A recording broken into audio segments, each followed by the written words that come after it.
What's up everyone, my name is Mike, and welcome to another GameCast Rewind. Today I'll be taking a look at Sin and Punishment Star Successor for Wii. Enjoy.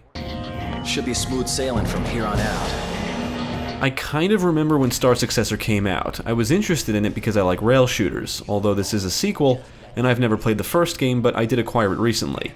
Anyway, I got this game brand new for $5 at Toys R Us years ago. There was an entire stack of them, so I grabbed one and didn't really give it a chance until now. Developed by Treasure and published by Nintendo, Sin and Punishment Star Successor was released for Wii in June 2010. It does support 2 players, so Jeremy and I teamed up and beat the game, twice. So let's take a look at Star Successor and see what it's all about. Star Successor is a rail shooter, which means the game controls where you move. However, you can move around the screen freely. Whether you play as Isa or Kachi, you can shoot, dodge, jump, and perform melee attacks. You can also charge up a powerful shot to inflict a lot of damage. When playing as Kachi, there is an auto-lock mechanic which I guess is supposed to make playing as her easier, but I personally found it annoying. Both characters can fly or hover, and they will run when on the ground. Player 2 is almost useless. Player 1 is whichever character, and Player 2 is just a crosshair. The second player can only fire regular blasts, and that's it. Anytime a battle calls for melee attacks or anything other than shooting, there's nothing Player 2 can do. The co-op is very lazily implemented.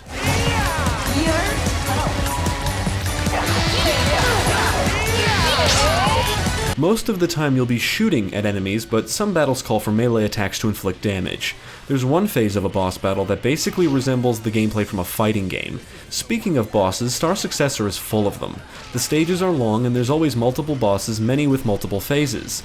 You could say the game is a boss rush, but in between those bosses are usually lengthy sequences filled with a shit ton of enemies.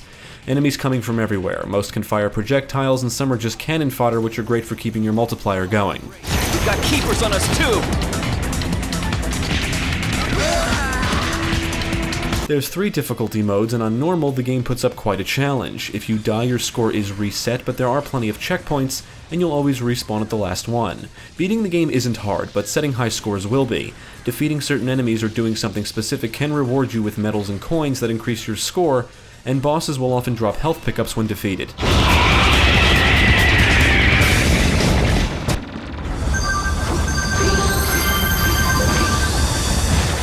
Star Successor is easily one of the longest rail shooters we've ever played. The high difficulty will make it feel even longer. Enemies will fill the screen, as will projectiles, and at times it feels like you're in bullet hell.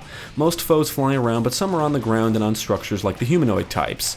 You can deflect some projectiles and counter certain enemy attacks with your melee attack, and you'll have to master dodging to really succeed in Star Successor. Mastery of the mechanics is very important because some of the later bosses will really put your skills to the test. The game does keep things interesting by frequently throwing new things at you. Most of the time it's just shoot to kill, but sometimes you'll have to do something specific, like when you're running away from a boss and have to disconnect train cars so they crash into them. Some of the stages and set pieces are just exciting because of the scenarios. You'll navigate through a dark forest populated with enemies equipped with a flashlight. You'll ride on some kind of bike or creature depending on the character, and engage enemies at high speeds. The action in Star Successor is always fast-paced, intense, and chaotic.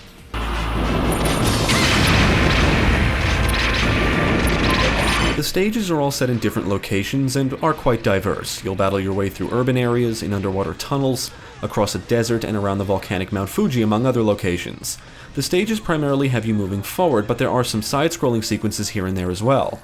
Some areas and battles give you a lot of freedom to move around, and sometimes you can control where you can move, like one boss battle that lets you circle around the boss at will. There are some environmental hazards to look out for, but it's the projectiles coming at you every which way that will keep you constantly on the move. Enemies will come from the front, back, sides, and below you.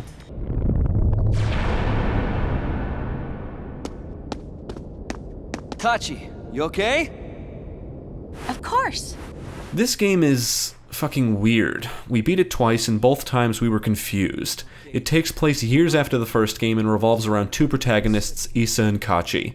Isa is some kind of agent who was sent to kill Kachi and concludes she's harmless, so he decides to protect her. Kachi is some kind of reconnaissance unit who lost her memory. I want to be clear that we obtained this information from a plot summary we read online because the story is just not engaging, it's incoherent, and the voice acting is terrible.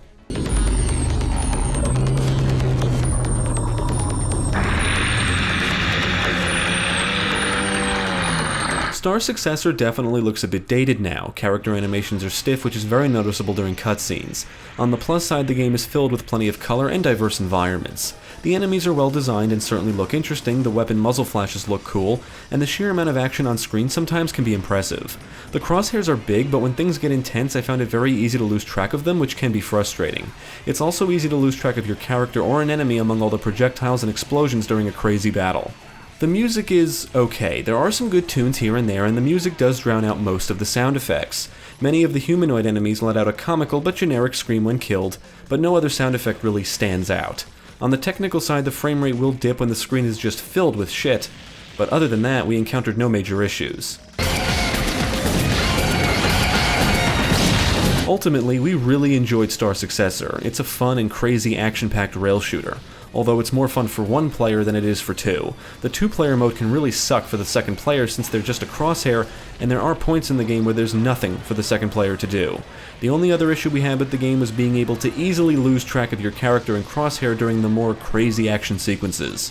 Star Successor is easily one of the best rail shooters for the Wii, and it will keep you playing for hours. If trying to master the stages and setting high scores isn't enough to keep you coming back, there is unlockable content.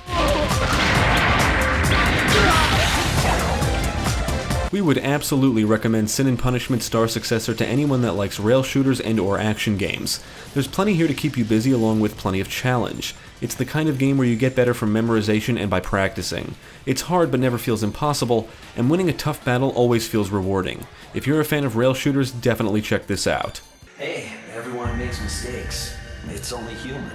Thanks for tuning in. I hope this video proved helpful. Stick with GameCast for more quality content, including the latest gaming news, podcasts, let's plays, and even more reviews. Be sure to check out my channel, Gaming Pastime, for new game reviews released every week. My name is Mike, and I thank you for watching. Wait. Something's not